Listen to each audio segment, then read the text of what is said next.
Saya yakin kalian pasti udah pernah dengar kisahnya ulama besar Imam Ahmad dengan seorang penjual roti yang luar biasa. Kalau belum pernah dengar atau belum pernah baca, silahkan searching dulu. Kalau baru pertama pasti terharu baca atau dengar kisahnya. Singkatnya, penjual roti ini bercita-cita ingin sekali bertemu dengan Imam Ahmad, seorang ulama besar pada zamannya, yang mana setiap kali ceramah pasti penuh jamaahnya, viral. Banyak sekali orang yang ingin mendengar, melihat, apalagi berinteraksi langsung dengan beliau. Penjual roti ini mengamalkan satu amalan yang gak pernah putus dari lisannya. Lalu dengan caranya Allah gerakkan Imam Ahmad jauh-jauh dari rumah beliau menuju rumah penjual roti, hanya untuk mengabulkan cita-citanya, yaitu bertemu dengan Imam Ahmad.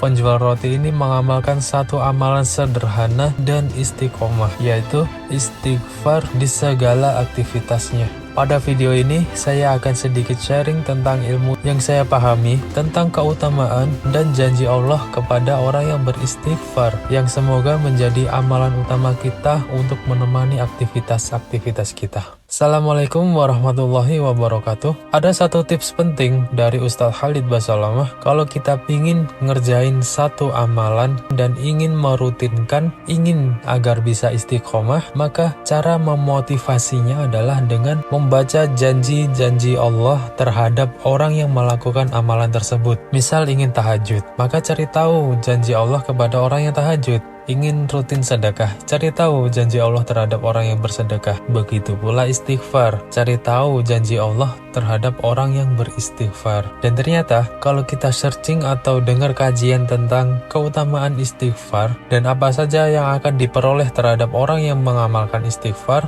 maka akan ada banyak hadis yang menjelaskan. Salah satunya hadis yang diriwayatkan oleh Imam Ahmad. Barang siapa yang memperbanyak istighfar, maka Allah akan menjadikan untuknya kelapangan dari setiap kegundahan, jalan keluar dari setiap kesempitan, dan dia, Allah, memberikan rezeki untuknya dari jalan yang tidak terduga.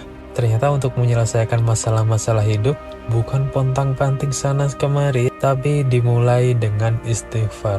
Tapi kalau kita ngerasa udah istighfar misalkan 1000 kali hari ini, tapi kok merasa masih dadanya nyesek aja, masalah rasanya gak selesai-selesai, masalah makin berat, kenapa ya? Jangan-jangan istighfar kita itu cuma di lisan. Kita belum memahami esensi dari istighfar. Gak usah jauh-jauh. Misalkan kita kerja lalu ngelakuin salah. Misalkan udah berkali-kali terlambat. Kita minta maafnya gimana? Kalau udah berkali-kali terlambat, masa ya minta maafnya cuma, Pak maaf tadi saya terlambat. Udah, saya pergi gitu aja. Enggak kan? Pasti kita minta maafnya dalam banget. Pak maaf tadi saya terlambat. Saya ada masalah di rumah. Saya nggak bisa fokus. Tolong jangan kasih SP saya. Tolong jangan dipotong gaji saya. Saya berusaha nggak ngelakuin lagi di kemudian hari. Jadi minta maafnya tuh dalam. Minta maaf dengan rasa takut, perasaan ingin dimaafkan, perasaan berusaha ingin memperbaiki di kemudian hari. Itu kalau sama manusia yang nggak ngerti isi hati. Jadi kita harus ungkapkan by lisan. Tapi kalau dengan Allah yang maha tahu isi hati kita, bisa diungkapkan atau di dalam hati. Memang lisan kita astagfirullah, astagfirullah, astagfirullah, tapi jangan cuma di lisan. Paling tidak di antara astagfirullah itu sambil diingat tadi kemarin habis ngelakuin dosa apa aja. Lalu di hati kita ada perasaan mengakui itu salah. Ada perasaan ingin dimaafkan sama Allah. Ada perasaan takut dihukum. Coba mulai luangin waktu buat cari tahu dosa apa yang pernah kita lakukan, lalu beristighfar sampai hati rasanya remuk menyesali dosa. Contohnya misal ketika anak lagi nakal, kita sering dengar orang tua selalu bilang istighfar. Kenapa lihat anak kecil nakal kok istighfar? Ternyata setelah saya cari tahu adalah karena semua kejadian buruk, kepahitan yang kita alami itu diundang oleh dosa-dosa kita. Dan apa saja musibah yang menimpa kamu, maka adalah disebabkan oleh perbuatan tanganmu sendiri. Quran Surat Asy-Syura ayat 30. Maka boleh jadi ketika anak nakal itu adalah diundang oleh dosa-dosa kita di masa lalu, maka kita istighfar. Ya Allah, maaf belum bisa jadi contoh yang baik. Ya Allah, anak ini nakal pasti lihat kelakuan orang tuanya. Ya Allah, anak ini nakal pasti buah dari dosa-dosa saya. Ya Allah maaf belum bisa mendidik yang baik. Ya Allah maaf ini pasti karena dosa-dosaku yang lalu. Sambil istighfar, sambil nasihatin anak. Jadi esensinya adalah bukan supaya anak dengar istighfar kita, tapi biar Allah yang mendengar, biar Allah yang mengampuni dosa kita. Lalu Allah yang maha membolak-balikan hati, membuat anak ini sadar. Juga kenapa setelah sholat kita dianjurkan langsung istighfar. Salah satunya adalah karena dalam sholat pun kita masih sering lupa dalam mengingat Allah. Coba diingat dalam sholat barusan, berapa persen kita ingat ke Allah daripada mikir yang lain.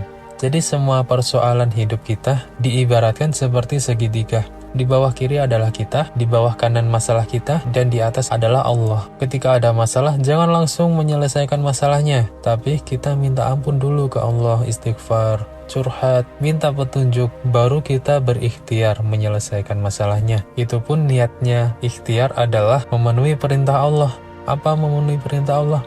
Allah memerintahkan kita untuk menyempurnakan ikhtiar kita, memberi ikhtiar yang terbaik, maka kita lakukan karena Allah yang menyuruh.